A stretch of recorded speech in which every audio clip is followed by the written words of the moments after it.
스페인에서 어느 작은 마을에서 호르게라는 사람이 살고 있었습니다. 그러던 어느 날 밤 사소한 문제를 가지고 자기의 아들인 파코를 굉장히 나무랬어요. 이튿날 아침에 아들 방을 가보니까 파코의 침대가 텅 비어있는 것을 보게 되었습니다. 아들이 가출을 한 것입니다. 후회하는 마음으로 호르게는 아들을 찾아 사방을 수소문하면서 다녔습니다. 그러면서 이 아들이 나에게 얼마나 소중한지를 깨달았습니다. 그는 모든 것을 다시 시작하고 싶었습니다. 하지만 아무리 찾아도 이 아들이 나타나지 않는 것이었습니다. 그래서 마침내 그는 시내의 중심가에 가장 큰 상점의 앞에다가 큰 글씨로 글을 썼습니다. 파코, 집으로 돌아와라. 난 너를 사랑한다. 내일 아침 여기서 만나자. 아버지가. 딱 글을 써놨어요. 그리고 하루가 또 지났습니다. 그리고 아버지는 거기에서 자기 아들 외에 자그마치 10명이나 되는 파코를 만나게 되었습니다. 자기 아들은 하나지만 똑같은 이름을 가진 지나가는 아이들이 그 광고를 보고 몰려들었던 것입니다. 우리 아버지가 나를 찾는구나. 여러분, 오늘 스페인의 그 파코 여화는 우리에게 누군가의 인정받음과 누군가를 우리가 사랑해야 되는, 사랑을 갈구하는 존재인 것을 말씀해 주고 있습니다. 그래서 자기 아버지가 자기를 찾아왔다고 확신한 이 10명의 아이들은 굉장히 실망했겠지만 어쨌든 이걸 통해서 집을 나간 자식도 아버지를 그리고 있다는 것, 그리고 그 잘못된 것을 바꿔보려고 싶어 한다는 것을 우리는 알 수 있죠. 우리는 한 번 지나간 역사를 되돌릴 수는 없습니다. 그러나 다시 할 수는 있습니다. 다시 할 수는 있어요. 잘못을 번복하고 그리고 다시 관계를 맺으면 되는 것입니다. 여러분, 오늘 하나님 아버지도 가출한 아들을 찾기고 기다리고 있습니다. 우리나라 성도들 중에 가나안 성도, 교회 안 나가는 성도를 가나안 성도라고 그래요. 이 사람이 수십만 있습니다. 여러분, 그들은 신앙생활을 잘 하던 사람이었습니다. 그러나 코로나 열풍 속에서 비대면 예배를 했고 또 거기에서 그 사람들이 은혜를 놓쳐서 이제 교회에 돌아오지 않는 사람들이 되었습니다. 중요한 것은 이 사람들도 압니다. 하나님이 나를 기다리고 있다는 거. 여러분, 오늘 우리가 어떤 형편에 있든지 간에 여러분들이 지금 오늘 다 교회로 달려났으니까 별말 없지만 어쨌든 우리가 다시 아버지 품으로 달려올 수 있기를 축원합니다. 오늘 그것이 우리에게 필요합니다. 오늘 본문을 보게 되면 병든 가정이 등장합니다. 그 가정은 회당장의 가정이었고 나름대로 행복하고 힘도 있었어요. 사람들에게도 존경받는 그런 삶을 살고 있었습니다. 그때 이 가정에 우환이 닥칩니다. 그것은 뭐냐면 이 자기의 딸이, 이 사람의 회당장의 이름이 야이로인데 그 야이로의 딸이 병이 걸렸습니다. 그래서 죽을 지경에 이르렀고 이 이후로 이 가정은 어둠이 덮이게 돼 있었습니다. 그런데 때마침 그곳에 예수님이 오셨습니다. 희망이 없었는데 희망이 생겼습니다. 내 딸을 고칠 수 있다라는 희망을 갖기 시작합니다.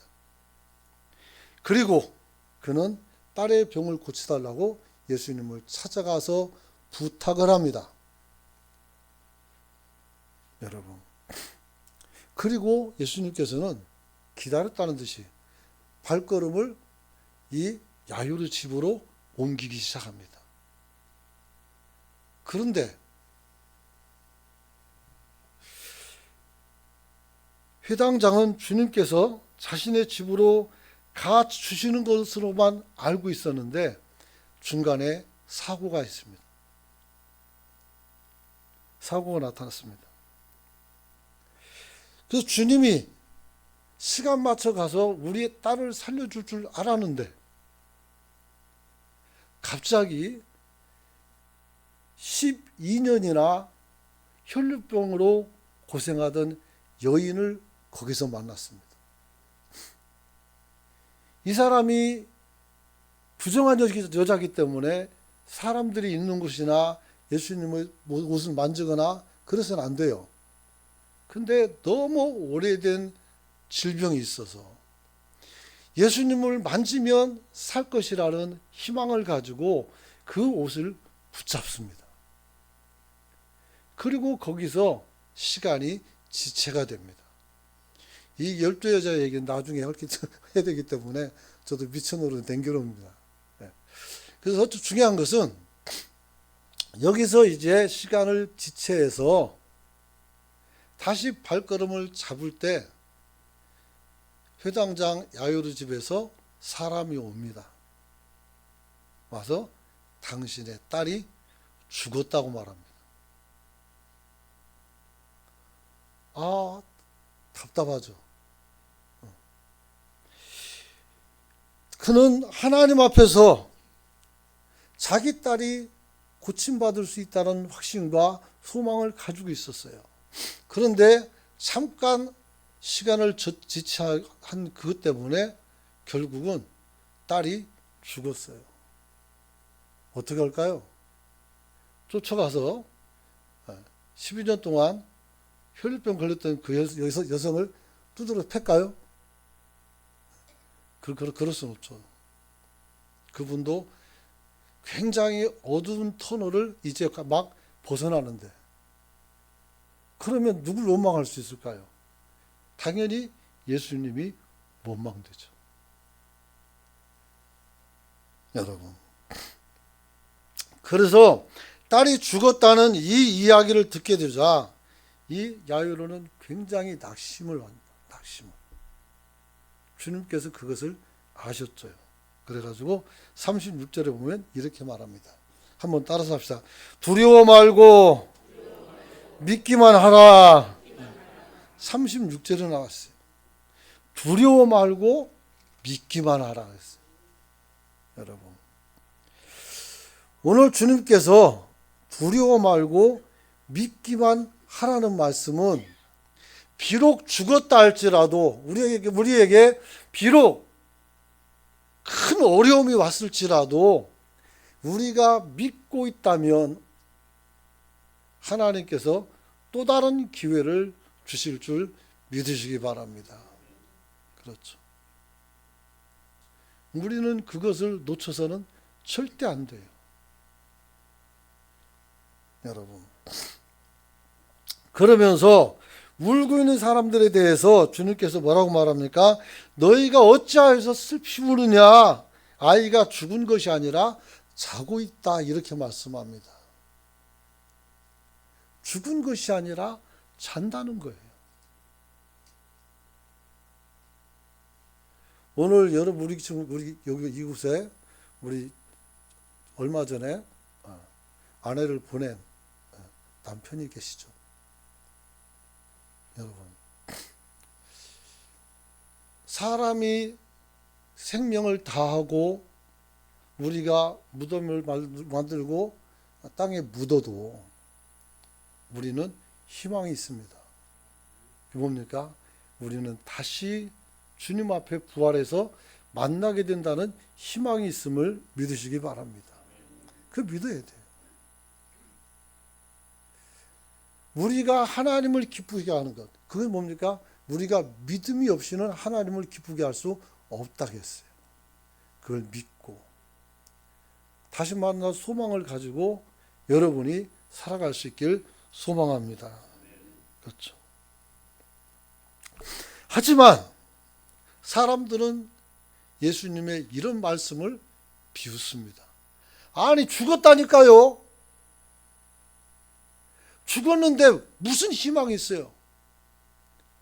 죽었다고요. 그렇게 말하고 있어요. 실제 그 딸은 죽었죠. 그러나 주님은 그 아이의 어머니를 데리고 그 아이, 죽은 아이 곁으로 갑니다. 그리고 딱 한마디예요. 한번 따라서 합시다. 달리다굼. 달리다굼. 번역하면 소녀야 일어나라, 이런. 그런데 얘가 죽은 게 살아서 나왔단 말이에요. 죽은 애가 살아났어요. 여기서 이런 큰 기적이 나타나면 얼마나 감사하겠어요.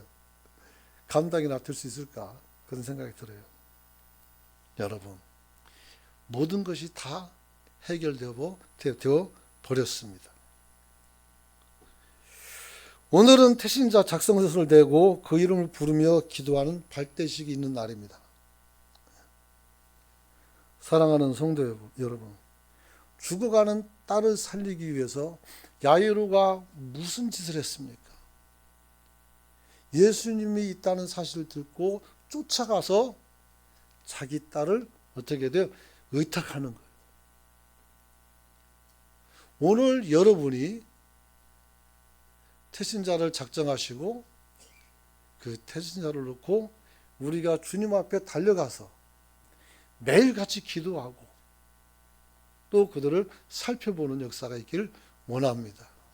그러면 죽었던 삶을 살았던 사람이 살아있는 삶으로 인생이 바뀌어서 감사도 하고 기쁘기도 하고 또 하나님 은혜 아래서 기도하며 훌륭한 삶을 살아갈 수 있는 줄 믿으시기 바랍니다.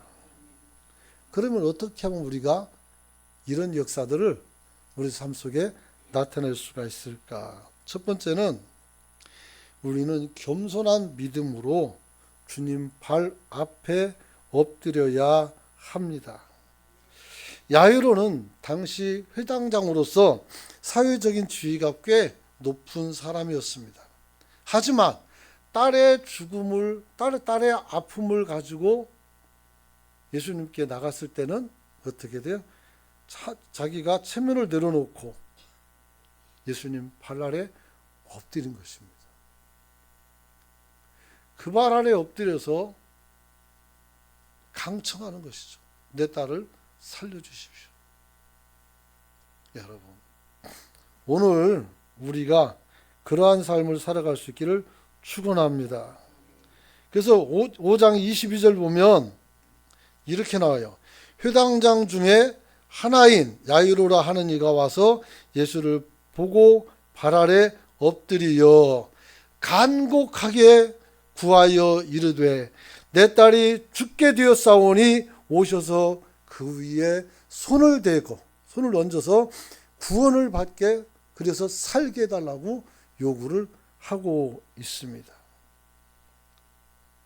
여러분, 요즘은 실망의 시대입니다. 사람들이 일하는 사람들 그렇고 장사하는 분들도 그렇고 이구동성입니다. 살기가 어렵대요. 근데 제가 철들고 들어본 얘기 중에서 이 살기가 어렵다는 얘기는 매일 있었던 것 같아요. 그런데 진짜 어렵기는 어려운 것 같아요. 여러분, 다시 일어설 수 있는 기력이 없는 사람들이 많아졌습니다. 주저앉은 인생이 우리 주변에 더 많아지는 것 같습니다. 파도에 모래성이 무너지는 것처럼 이곳저곳에서 파산하고 넘어지는 사람들이 눈에 보입니다. 이들에게 필요한 것은 무엇일까요? 그들에게 필요한 것은 기적입니다. 기적은 우리가 살고 있는 생활의 방식이나 아니면 환경이나 이런 것들을 초월해서 나타나는 어떠한 능력이에요. 여러분, 그 기적이 어디에 있다라고 생각합니까? 우리가 하나님을 믿는 믿음을 가질 때 기적은 시작됩니다. 왜 기적이 시작됩니까? 우리는 모두 다 마음이라는 것을 가지고 있습니다. 어떤 사람은 낙심하는 마음, 어떤 사람은 희망의 마음, 어떤 사람은 사랑의 마음을 가지고 있습니다. 늘 말씀드리지만 자동차는 내가 움직이지만 나를 움직이는 것은 내 마음입니다. 무너져가는 가정과 무너져가는 자녀들과 무너져가는 미래를 바라보면서 탄식만 하지 말고 우리 주님 앞에 나와 신앙생활하며 주님께서 우리를 일으켜주시고 세워주시는 말씀을 통해 같이 일어날 수 있기를 축원합니다. 달려가고 우리도 같이 일어서야 됩니다. 죽어가는 마음을 다시 되살립시다. 죽어가는 사람들을 다시 일으켜야 합니다. 한국교회가 어느 때부터인가 자꾸 위축이 됩니다.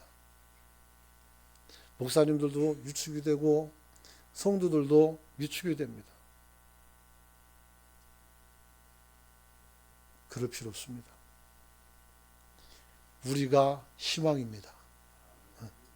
우리가 희망입니다. 앞뒤로 인사합시다. 우리가 희망입니다. 그래요. 우리가 희망이에요. 우리가 희망이라면 우리가 많은 사람들에게 이 기적을 보여줄 수 있어야 됩니다. 먼저는 여러분 자신을 기적의 자리에 놓으시길 축원합니다. 도대체 여러분을 의기소침하게 하는 것이 무엇입니까? 도대체 여러분을 낙심으로 이끌어가는 것이 무엇입니까? 도대체 여러분이 가장으로서 흔들리는 이유가 무엇입니까?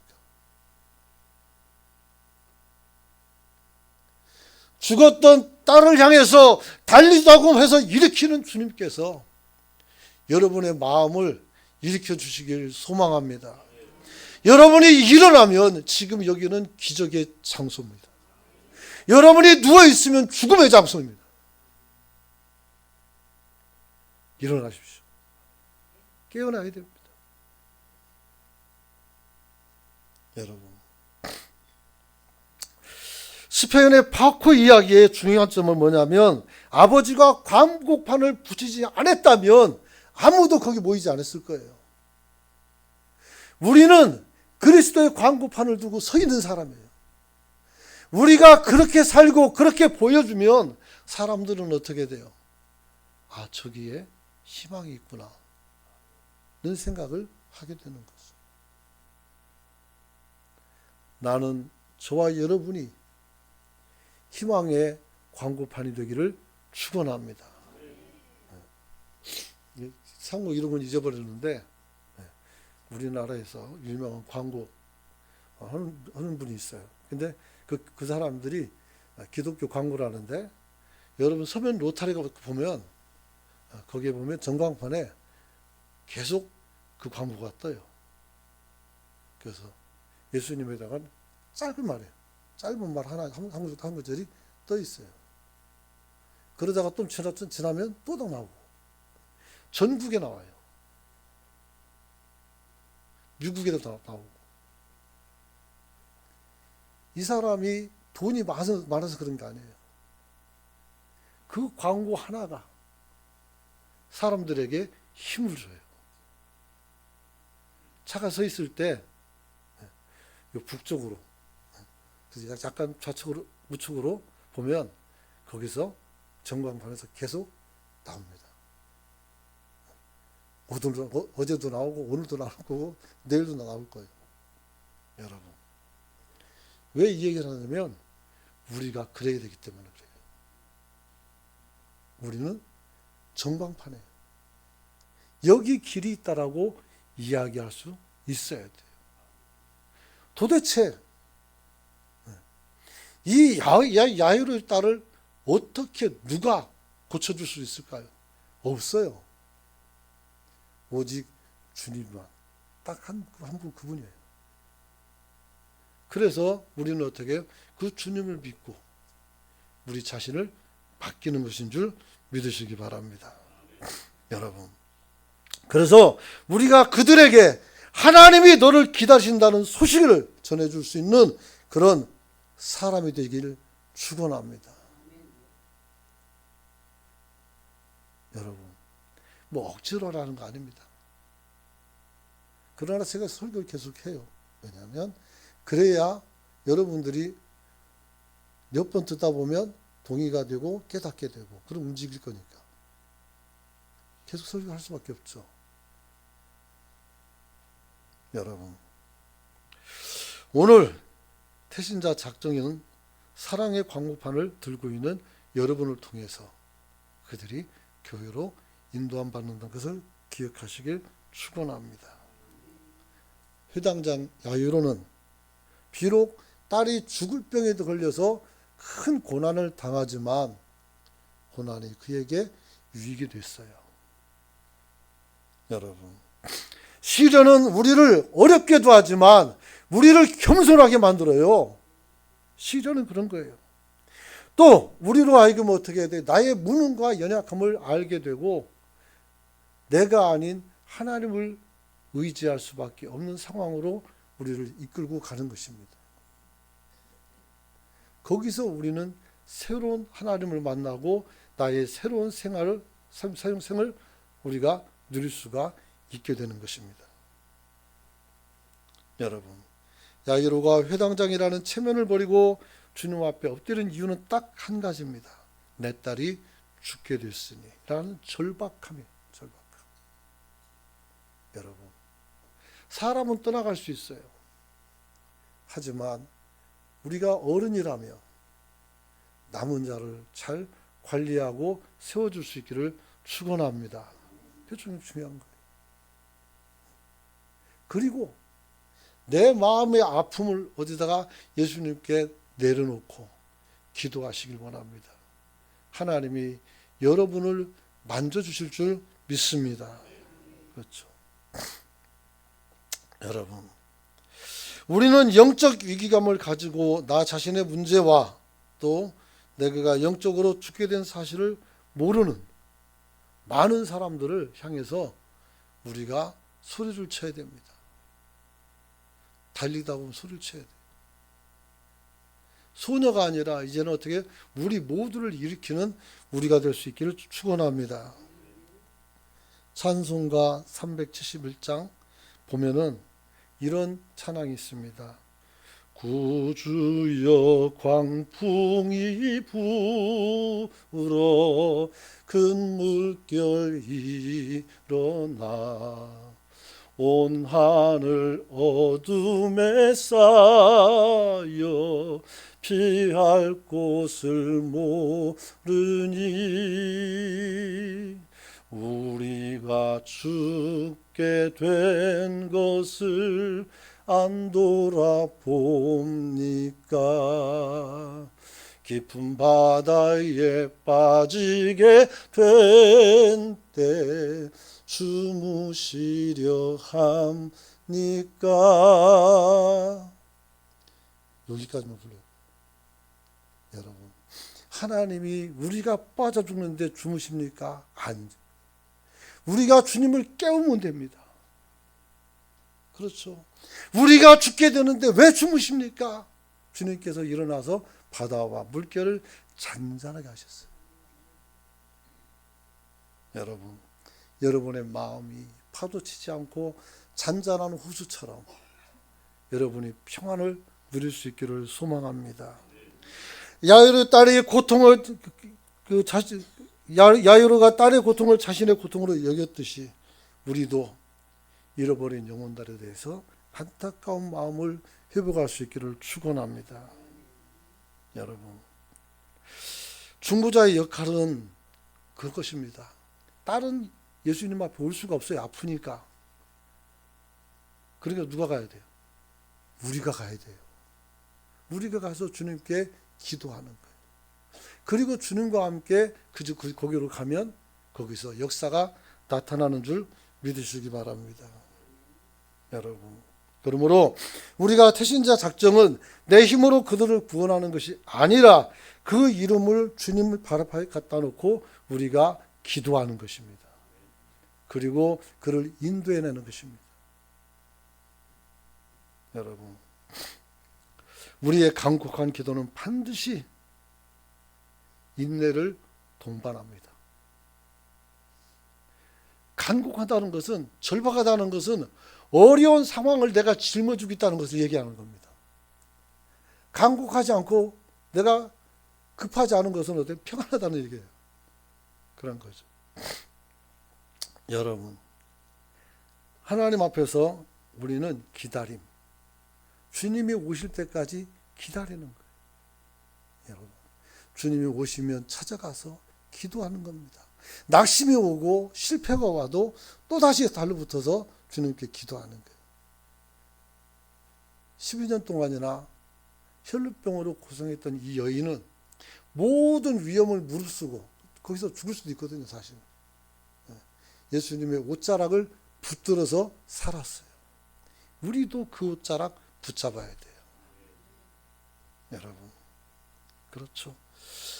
회당장은 주님이 자기의 집으로 오시는 것으로만도 모든 불행을 털어버릴 줄 알았어요.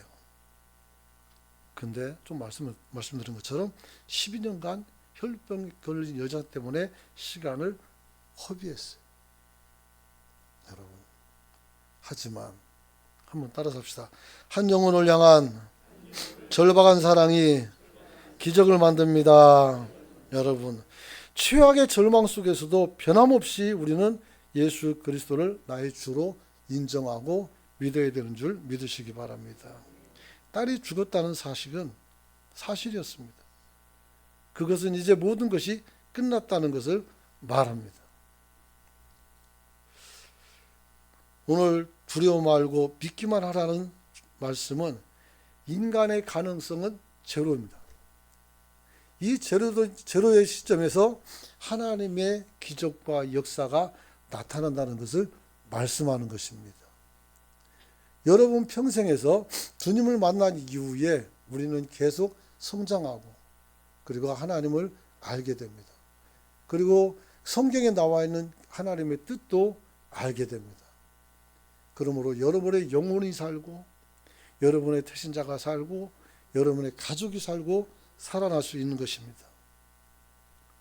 사랑하는 성도 여러분, 주님은 사람들이 끝났다고 말하고 그것들은 사람들을 실족하기 딱 좋을 때 우리를 절대 포기하지 않고 우리와 함께 동행하시는 줄 믿으시기 바랍니다. 그런 거예요. 그래서 그 야이로 집으로 멈추는 것이 아니라 가는 거예요. 주님이 가는 그 길 속에 하나님의 역사와 기적이 나타나는 줄 믿으시기 바랍니다. 여러분, 우리도 전도를 하다 보면 이런 소리를 들어요. 저 사람은 절대 안 믿어. 저 사람은 지금 시대가 언젠데 뭐 교회를 다니냐고 이렇게 말하는 사람들이 있어요. 그러나 주님은 말씀합니다. 두려워 말고 믿어봐라. 믿는 자에게 하나님의 역사가 확실히 드러나는 줄 믿으시기 바랍니다. 여러분, 우리가 작정하는 태신자가 아무리 강폭하고 소망이 없어도 오늘 주님이 그 이름을 불렀다면, 우리가 주님 앞에서 그 이름을 외친다면 하나님께서 그들을 일으켜 주실 것입니다. 그게 오늘은 아니라도, 그것이 올해도 아니라도 언젠가는 그들이 하나님의 부름에 응답하게 되는 줄 믿으시기 바랍니다. 여러분, 죽은 자를 살리는 주님께 불가능은 없습니다. 낙심의 자리에서 나오고 이제 희망을 가지고 날마다 우리가 기도할 수 있는 저와 여러분이 되시길 축원합니다. 그러므로 말미암아 우리가 하나님 앞에서 이제 모든 세상과 모든 사람들에게 그리스도의 사심과 역사를 이야기하고 여러분이 그 간증을 통해서 많은 사람들에게 힘이 되어줄 수 있는 저와 여러분이 되시길 축원합니다. 서두에 말씀드린 것처럼 많은 사람들이 어렵다고 말합니다. 정말 힘들다고 말합니다. 그러면 우리는 어떻게 될까요? 우리는 반대로 소망을 이야기해 주시길 원합니다. 그럼에도 불구하고 너는 하나님의 사랑받는 사람이다라는 것을 이야기할 수 있기를 축원합니다. 그럼에도 불구하고 내가 너를 놓고 기도하겠다는 것을 알려주시길 바랍니다. 그게 힘이 있습니다. 그럼에도 불구하고 나는 너를 놓지 않는다라고 이야기하십시오. 하나님의 큰 역사가 우리 안에 나타날 줄 믿으시기 바랍니다. 소녀야 일어나라. 주님의 말씀 한마디에 죽음의 잠이 깨버렸습니다. 이 음성은 단순히 2000년 전 회당장 집에서 울려 퍼진 소리가 아닙니다. 이제 우리 은광교에서 이 소리가 울려 퍼져나가길 소망합니다. 말씀 마칩니다. 기적의 주인공이 되시길 바랍니다. 우리는 주님께서 한 발 늦었습니다라고 말할 때 우리는 어떻게 해요? 아니다. 주님이 사라진 것이 아니다. 한 발 늦은 것은 없습니다. 하나님의 역사는 또다시 시작되는 것입니다. 두려워 말고 믿기만 하라겠어요. 이 믿음이 필요합니다. 두려워 말고 믿기만 하라. 이 말씀을 믿으시길 소망합니다. 과연 야이로 같이 어려운 상황 속에서라도 여러분은 똑같아야 돼요. 두려워 말고 믿기만 하라. 그러면 이 말씀을 통해서 하나님의 무한한 능력과 동력을 여러분에게 공급할 것을 믿습니다. 기도합니다. 하나님 아버지,